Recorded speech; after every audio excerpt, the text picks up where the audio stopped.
اے چاند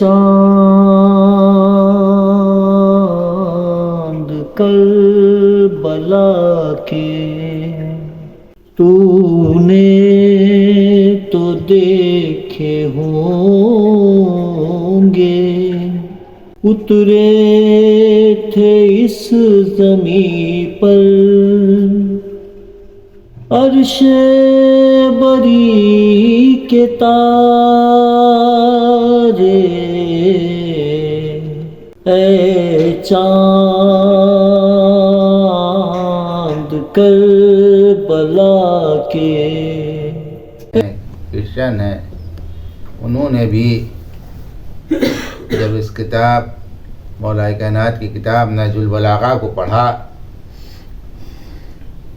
تو انہوں نے مولا کائنات کے اوپر ایک کتاب لکھی، ایک عیسائی نے کتاب لکھی اور اس کتاب کا نام رکھا ہے کہ علی عدل و انصاف، علی کا عدل و انصاف۔ اب اس کتاب کو 2 جلدوں میں لکھا اور لکھنے کے بعد وہ مسلمانوں کے پاس گئے کہ اس کتاب کو چھپوا دیا جائے، لیکن مسلمانوں نے کہا کہ آپ نے کس کے بارے میں کتاب لکھی ہے؟ کہا علی ابن ابی طالب علیہ السلام کے بارے میں کتاب لکھی ہے۔ انہوں نے اعتراض کیا کہ آپ نے علی کے علاوہ کسی اور کے بارے میں کتاب لکھی ہوتی تو میں چھاپ دیتا۔ اب وہ غیر مسلم جب علم مسلمانوں کے پاس جائے گا تو یہی حال ہوگا کہ اگر آپ نے کسی اور کے بارے میں کتاب لکھی ہوتی تو میں چھپوا دیتا۔ اچھا، وہ بھی پڑھا لکھا آدمی تھا، کتاب لکھنے والا پڑھا لکھا تھا، اس نے بھی جواب دیا کہ اگر ان لوگوں کے پاس جن کو تم کہہ رہے ہو ان کے پاس اگر اتنا علم ہوتا، ان کے پاس بھی کردار ہوتا، ان کے پاس بھی اخلاق ہوتا تو پھر ان کے پر بھی قلم اٹھاتے اور لکھتے۔ ان کے پاس تو کچھ ہے ہی نہیں جو ان کے بارے میں کتاب لکھی جائے۔ اب یہ رنجینہ خاطر ہو کر اپنے چرچ میں آ کے بیٹھ گیا اور سر جھکا کے بیٹھا رہا۔ جب عیسائیوں کا خوف آیا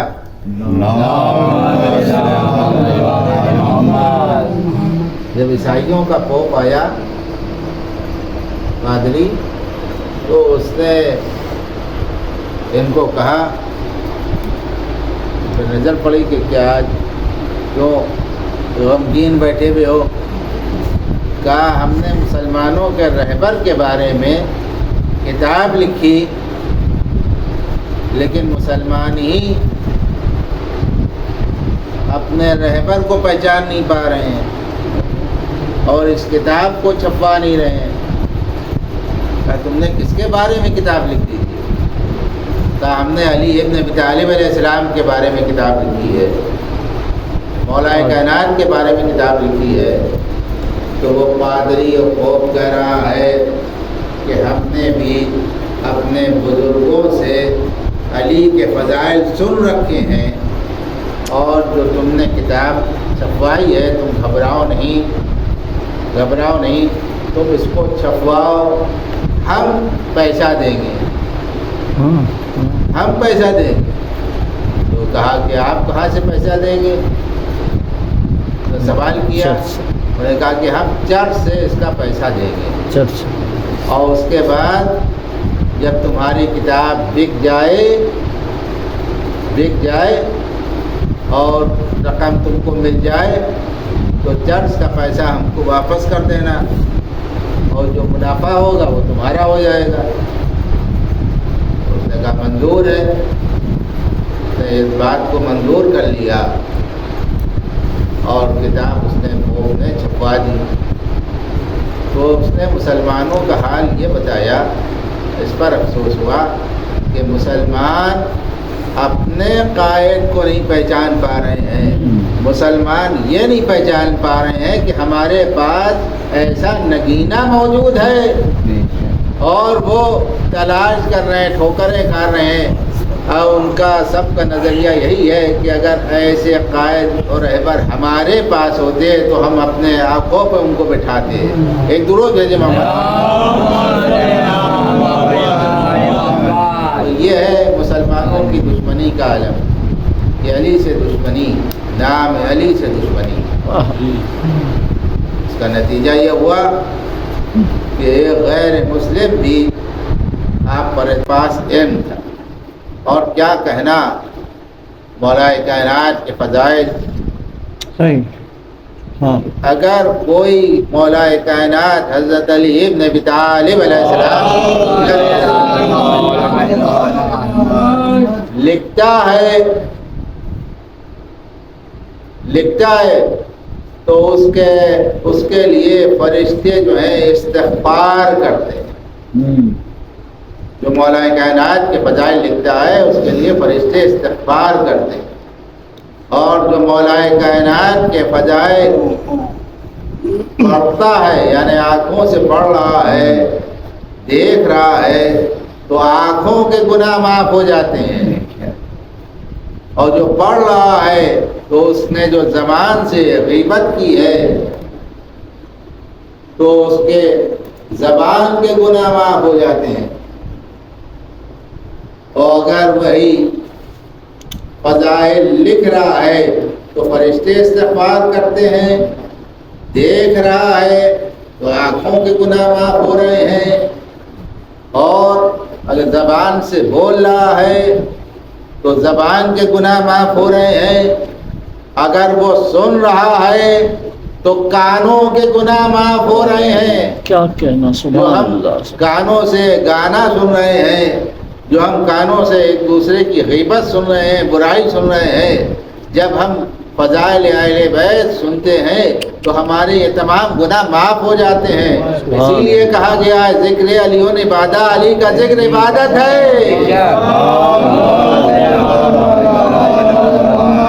ایک سے بہتر سلوات بھیجیے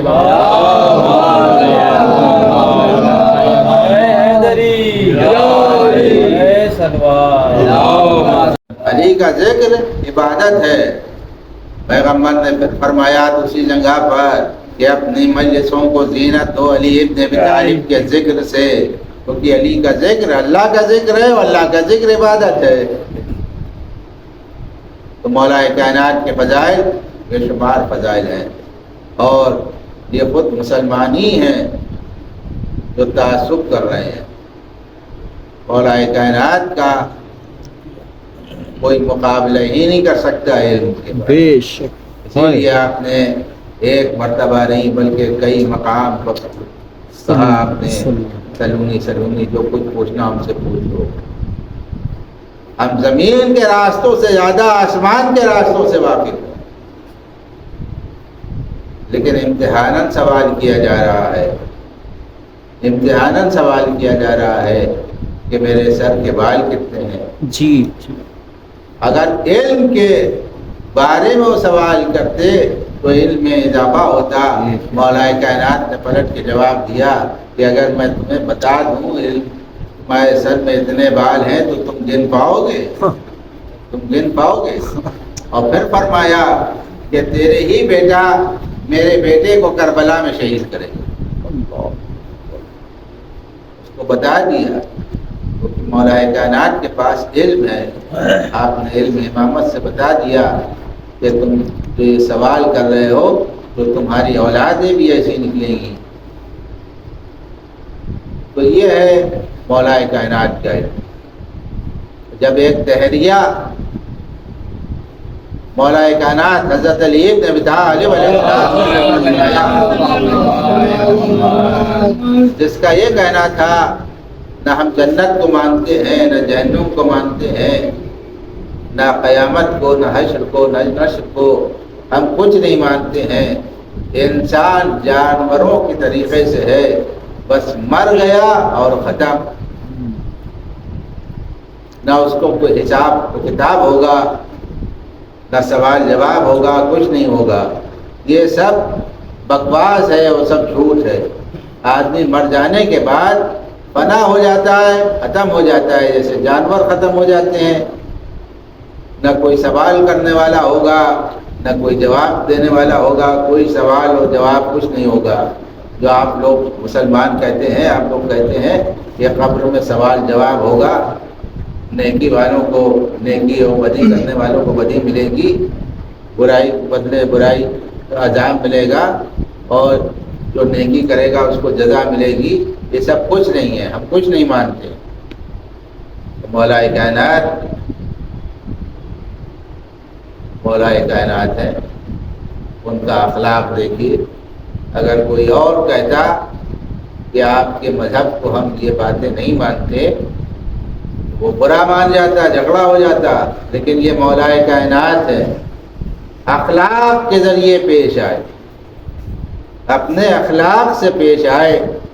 انہوں نے کہا کہ بیٹھ جاؤ، پہلے بیٹھ جاؤ، تمہاری بات تو ہماری سمجھ میں آ گئی، صحیح ہے. نہ قیامت میں سوال ہوگا، نہ جواب ہوگا، نہ جنت ہوگی، نہ جہنم ہوگا. جو تم کہہ رہے ہو صحیح کہہ رہے ہو. تو اس سے ہم سے کیا فرق پڑا؟ جیسے تم ویسے ہم. کیا کہنا. مولا کائنات کہہ رہے ہیں کہ جیسے تم ہو ویسے ہم ہیں. مرنے کے بعد کچھ نہیں پوچھا جائے گا. لیکن اگر ہوا جیسے ہم ہیں ویسے تم ہو. تو تمہارے کہنے سے ہم پر فرق کیا پڑا؟ پھر مولا کائنات نے اس کی بات کو اقرار کرنے کے بعد پھر کہا کہ یہ بتاؤ، اگر مرنے کے بعد سوال جواب ہوا تو اور جنت اور جہنم ہوئی تو تم گھاٹے میں رہو گے. تم گھاٹوں میں رہو گے، تم نقصان میں رہو گے. تو اس نے کچھ دیر تلک سر جھکا کے سوچتا رہا کہ اب جواب تو کیا دیں. اب اس مولا کو جواب دیں تو کیا دیں. کچھ دیر سوچنے کے بعد وہ کہتا کیا ہے، یا علی آپ مجھے کلمہ پڑھائیے، میں مسلمان ہونا چاہتا ہوں. ایک درود. اس نے سوچ لیا کہ اگر یہ ہوا تو کیا ہوگا میرا، کیونکہ مولا کائنات نے فرما دیا تھا کہ اگر یہ سب ہوا پھر تمہارا کیا ہوگا. تو اس نے اس طریقے سے اسلام پھیلا ہے، اخلاق سے بھی اسلام پھیلا ہے. خالی پیغمبر نے اپنے اخلاق سے اسلام کو نہیں پھیلایا ہے، آپ کے وسیع و ناصر علی ابن ابی طالب نے بھی اخلاق سے اسلام کو پھیلایا ہے. لیکن سے بہتر سلوات بھیجیے محمد. تو یہ ہے مولا کائنات کا اخلاق کہ آپ ایک یہودی کے ساتھ راستہ چل رہے ہیں تو اس کو اس کے گھر تک پہنچا دیا، اور اس کے بعد جب پلٹ کے واپس جانے لگے تو وہ یہودی کہنے لگا کہ آپ پلٹ کے واپس کیوں جا رہے ہیں؟ کہا ہم ہمارے ساتھ ہو گئے تھے، اس لیے اسلام کا طریقہ یہ ہے کہ جب کوئی کسی کے ہم سفر ہو جائے تو اس کو اس کی منزل تک پہنچائے. اب ہم نے تم کو اپنی منزل تک پہنچا دیا، اب ہم واپس اپنے گھر جا رہے ہیں. تو کیا کہنے لگا، کیا اسلام میں یہ بھی ہے؟ کیا اسلام میں یہ بھی ہے؟ کہا اسلام میں یہ بھی ہے. تو پیغمبر مولا کائنات کے اس اخلاق کو دیکھا، اس اخلاق کو دیکھا تو وہ کہنے لگا کہ آپ مجھ کو کلمہ پڑھائیے، مسلمان ہونا چاہتے ہیں. ایک درود بھیجے. تو یہ ہے، خالی آپ اس کے ساتھ راستہ چل لیے تھے. تو یہ مولا کائنات ہے. یہی کہا گیا ہے کہ مولا کائنات علی ابن ابی طالب کی سیرت پر جو عمل کرے گا، جو اہل بیت کی سیرت پر عمل کرے گا، وہ نہ یہاں بھی کامیاب ہے اور وہاں بھی کامیاب ہے. وہ یہاں بھی کامیاب ہے اور وہاں بھی کامیاب ہے۔ وَاعْتَصِمُوا بِحَبْلِ اللَّهِ جَمِيعًا وَلَا تَفَرَّقُوا، اللہ کی رسی کو مضبوطی سے پکڑ لو۔ اب اللہ کی کوئی رسی نہیں ہے، یہاں مراد یہ ہے کہ علی کی ولایت کو پکڑ لو، جو علی سے دامن کو پکڑ لو۔ جو علی کے دامن سے متمسک ہو گیا وہ نجات پا گیا، وہ نجات پا گیا۔ آپس میں تفرقہ نہ ڈالو بلکہ اللہ کی رسی کو مضبوطی سے پکڑ لو۔ تو لوگ مذاق اڑانے لگے اور کہنے لگے کہ اللہ کی رسی کہاں ہے، ہم بھی پکڑ لیں اللہ کی رسی۔ لوگ مذاق کر رہے تھے، مسجد نبوی میں مذاق کر رہے تھے، کہاں اللہ کی رسی کہاں ہے تو ہم بھی پکڑ لیں۔ تو پیغمبر اکرم بھی مسجد میں موجود تھے، آپ نے فرمایا کہ یہ ہے اللہ کی رسی۔ ابن ابی طالب کی طرف اشارہ کر کے کہا کہ ان سے متمسک ہو جاؤ تو تم نجات پا جاؤ گے۔ تو مولا کائنات وَاعْتَصِمُوا بِحَبْلِ اللَّهِ جَمِيعًا وَلَا تَفَرَّقُوا کی تفسیر۔ تو اہل بیت علیہ السلام کے فضائل بے شمار فضائل ہیں۔ مولا کائنات علی ابن ابی طالب علیہ السلام کی شجاعت، ان کا بھی کوئی مقابلہ نہیں کر سکتا۔ شجاعت و بہادری ایسی شجاعت و بہادری کہ جب بھی کسی دشمن کو آپ نے واصل جہنم کیا تو وہ بھی 2 برابر کا ہوا، اور کسی کے اگر سر پہ تلوار ماری تو وہ بھی 2 حصوں میں تقسیم ہوا، اور 2 حصوں کو اگر تولا جاتا تھا تو دونوں حصے برابر کے ہوتے تھے۔ یعنی آپ دشمن کو واصل جہنم کر رہے ہیں تب بھی آپ 2 حصوں میں برابر کے تقسیم کر رہے ہیں۔ انصاف۔ یہ ہے عدل علی ابن ابی طالب۔ آج کل کا زمانے کا بدماش مرہ ابن قیس، اس کو جب حق سوار ہوا، علی کے فضائل کو بہت سن رکھا تھا، جب وہ آیا حرم امیر المومنین میں اور یہ کہہ رہا تھا کہ آپ کے شجاعت اور بہادری کے ہم نے قصے بہت سن رکھے ہیں، اگر معاذ اللہ ہمارے زمانے میں ہوتے تو ہم شجاعت اور بہادری آپ سے لڑتے، آپ سے جنگ کرتے۔ یہ بھی کہتا ہی ہوا حرم امیر المومنین میں سے ہی آستینوں کو چڑھائے ہوا، کالر اونچی کیے ہوا، جوتا پہنے ہوئے حرم امیر المومنین میں سے ہی داخل ہو گیا اور زری کے پاس آ گیا۔ جیسے ہی زری کے پاس آیا، زری سے 2 انگلیاں نکلیں جس کا نشان آج بھی موجود ہے، اس کو 2 حصوں میں تقسیم کیا، اور اس کے جسم سے خون نہیں گیا، خون جو نکلا نہیں، زمین پہ نہیں گرا۔ حرم میں نجاست آ ہی نہیں سکتی، حرم میں امیر المومنین کے حرم میں نجاست آ ہی نہیں سکتی، کیونکہ آئے تطہیر کا اظہار ہے۔ صبح کی مجلس میں نے عرض کیا تھا کہ یہاں نہ نجس جانور آ سکتا ہے حرم امیر المومنین میں، اور نہ کوئی نجس چیز جا سکتی ہے حرم میں، جا ہی نہیں سکتی ہے۔ تو ایک بادشاہ تھا ہارون رشید، اس نے شکاری کے لیے کتے کو چھوڑا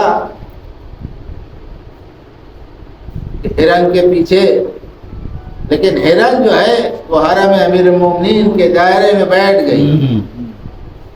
اب شکاری کتا جو ہے وہاں تک جانا چاہ رہا ہے لیکن جا نہیں پا رہا ہے، جا نہیں پا رہا ہے، جیسے لگتا ہے کتے کے پیر کو جام کر دیا گیا ہو، آگے نہیں بڑھ پا رہا ہے۔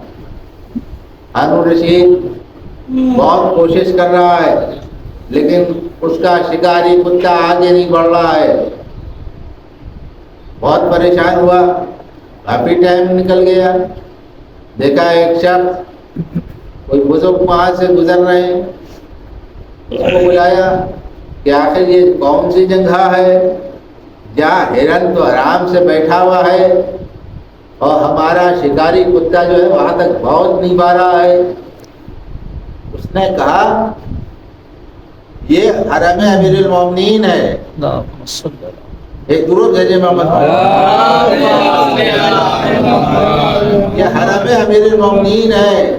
یہاں نجس جانور جا نہیں سکتے اور کتا ہے نجس یہ وہاں جا نہیں سکتا.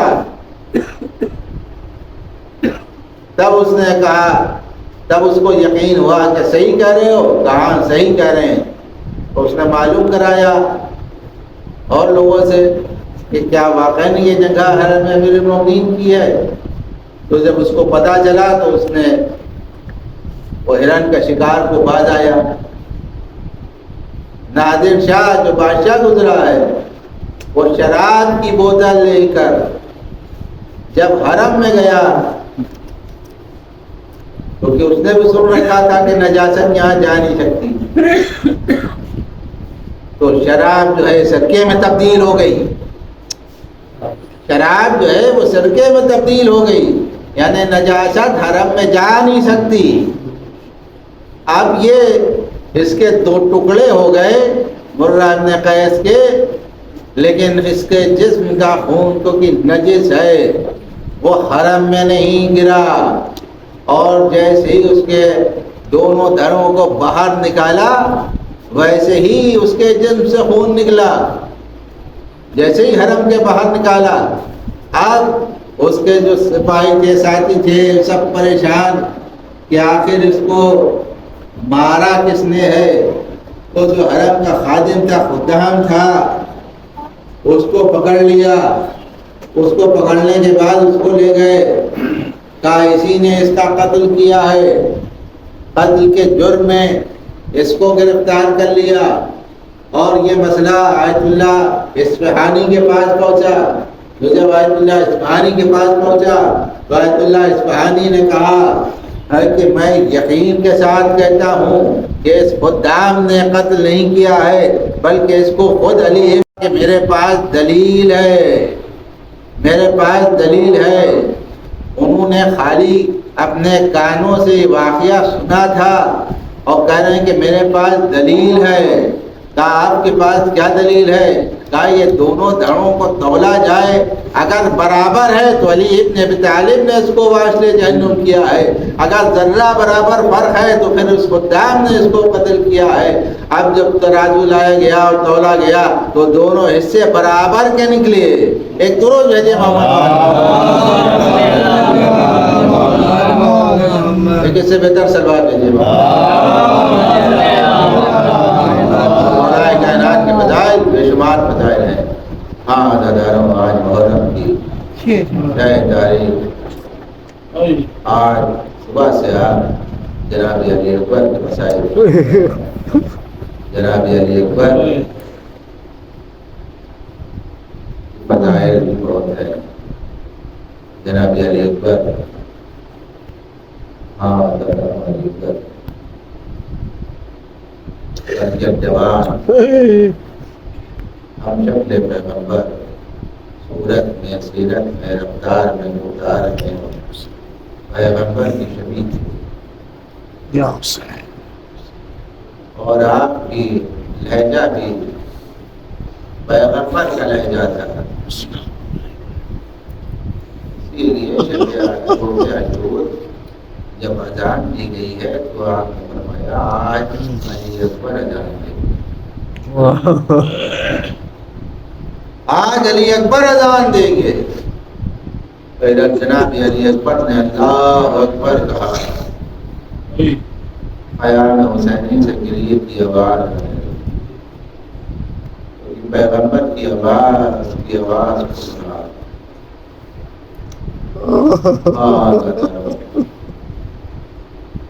ادھر نماز تمام ہوئی، ادھر نماز تمام ہوئی اور تیروں کی بارش ہونے لگی. 35 آدمی شہید ہو گئے. ایک ایک کر کے سمجھانے لگے. جب ایک ایک کر کے سمجھانے لگے تو پہلے مہاجر و انصار گئے, آپ کے ساتھ گئے, اور اس کے بعد پھر آپ کے گود کے پالے بنی ہاشم اور 18 بنی ہاشم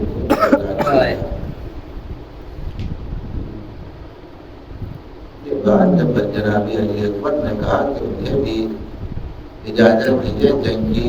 علی اکبر تم جانا چاہتے ہو تو خیمے سے پہلے رخصت ہو جاؤ, بیویوں سے رخصت ہو جاؤ.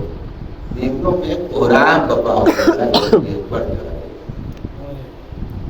علی اکبر وہ ہیں اتنے خوبصورت تھے جس طریقے سے ابو بکر عباس خوبصورت تھے, وجیح تھے, اسی طریقے سے علی اکبر بھی خوبصورت تھے کہ دکاندار دیکھنے کے لیے کھڑے ہو جاتے تھے. جب علی اکبر جگہ سے گزرتے تھے, جگہ سے عباس گزرتے تھے. تو یہ خوبصورتی کا عالم تھا. اور ابو علی اکبر میدان کارزار ہو گئے اور جب باپ سے رخصت ہو کے حسین سے رخصت ہو کے جا رہے تھے تو آپ کو کچھ آہٹ معلوم ہوئی. علی اکبر کو کچھ آہٹ معلوم ہوئی کہ پیچھے سے کوئی آ رہا ہے,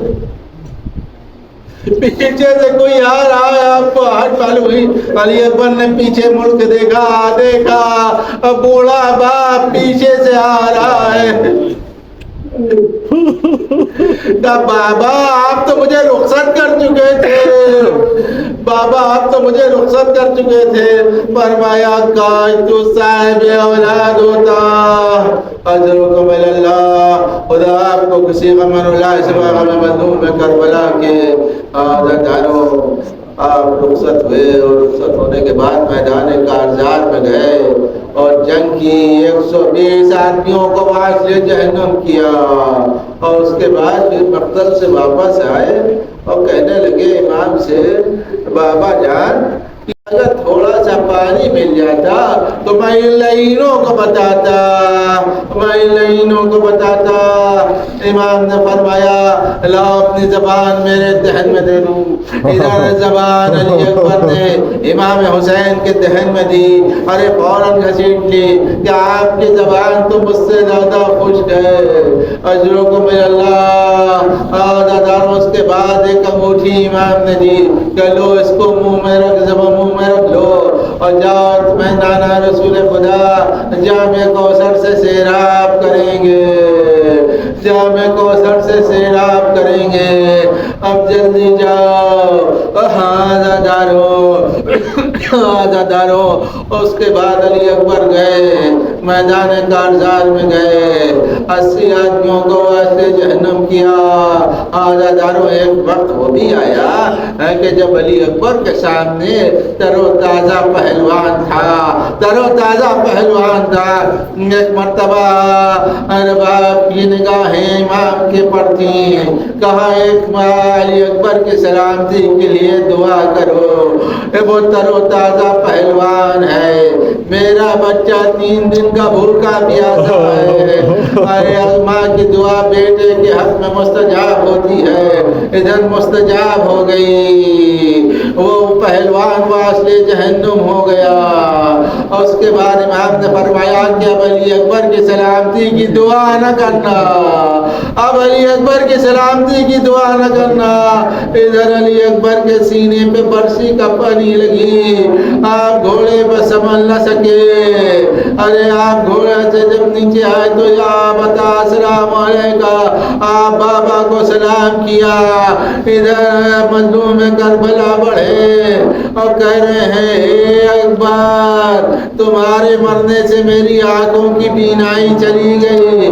ارے عباس کے مرنے سے میری کمر ٹوٹ گئی تھی لیکن تمہارے مرنے سے میری آنکھوں کی بینائی چلی گئی. ارے ٹھوکر کھاتے جاتے تھے یا علی کہتے جاتے تھے, ٹھوکر کھاتے جاتے تھے یا علی کہتے جاتے تھے. علی اکبر کے کنارے پہنچے, علی اکبر کے سر کو اپنے جانوں پر رکھا اور رکھنے کے بعد کہا اے اکبر یہ سینے پہ ہاتھ کیوں ہے؟ کہا برچی کی یعنی ہمارے سینے میں پیوست ہو گئی ہے جو بڑی تکلیف دے رہی ہے. ایک مرتبہ اپنے آستینوں کو الٹا, یہ آستینوں کو جو عاشور کے دن الٹتے ہیں یہ امام حسین کی سیرت ہے کیونکہ آپ نے آستینوں کو الٹا تھا اور کہا نجف کا رخ کیا تھا اے بابا علی مرتضیٰ ارے در خیبر کو اکھاڑنا آسان ہے, ارے جوان بیٹے سے سینے سے برشی کی یعنی نکالنا مشکل کام ہے. اللہ خدا آپ کو کسی غم اللہ سبا میں مظلوم کربلا کے نوزادار ہو. ادھر برسی کی ہنی نکلی ادھر روح جنت کو پرواز کر گئی. ہاں زادانوں جب مصائب پڑھے جاتے ہیں ایک ذاکر نے خواب میں امام حسین کو دیکھا کہ جب پہلے دن خواب میں دیکھا تھا تو آپ کے جسم پہ بہت زخم تھے لیکن دوسرے دن جب آپ نے خواب میں دیکھا تو امام حسین کے جسم پہ خالی 2 زخم تھے, 2 زخم تھے. کہا یہ 2 باقی زخم تو ٹھیک ہو گئے, یہ 2 زخم کیسے ٹھیک نہیں ہوئے اور یہ کیسے ٹھیک ہو گئے باقی زخم؟ کہا مجلس حسین برپا ہوئی تھی, مجلس حسین میں مومنین نے گریہ کیا تھا, یہ آنسو ہمارے زخم کو مرہم بن گئے تھے.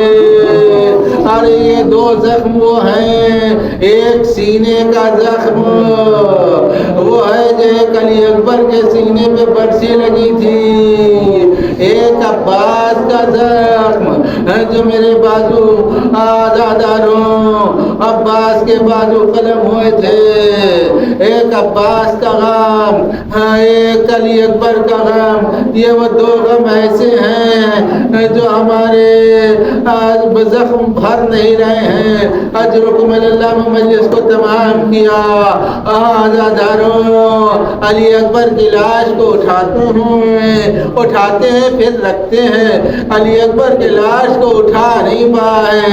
ارے 57 برس کا بوڑھا باپ 18 برس کے جوان علی اکبر کی لاش کو اٹھا نہ سکے. اٹھاتے تھے رکھتے تھے, اٹھاتے تھے رکھتے تھے. مرتبہ آپ نے آواز دی ہے بنی ہاشم کے بچوں علی اکبر کی لاش کو اٹھا. ارے علی اکبر کی لاش کو خیام میں لے گئے. ارے خیام میں بیویوں میں قرآن بپا تھا, واہ اکبرہ واہ علیہ واہ حسینہ واہ محمد کی صدائے بلندی.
اللهم صل على محمد. أيه.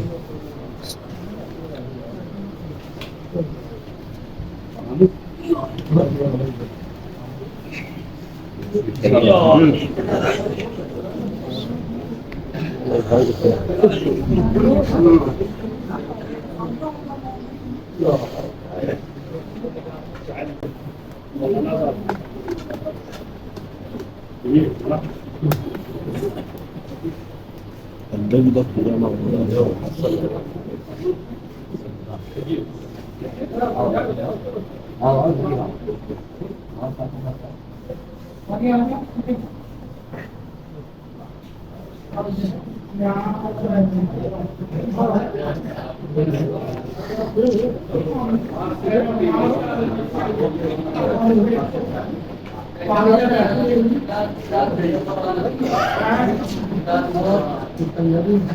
As they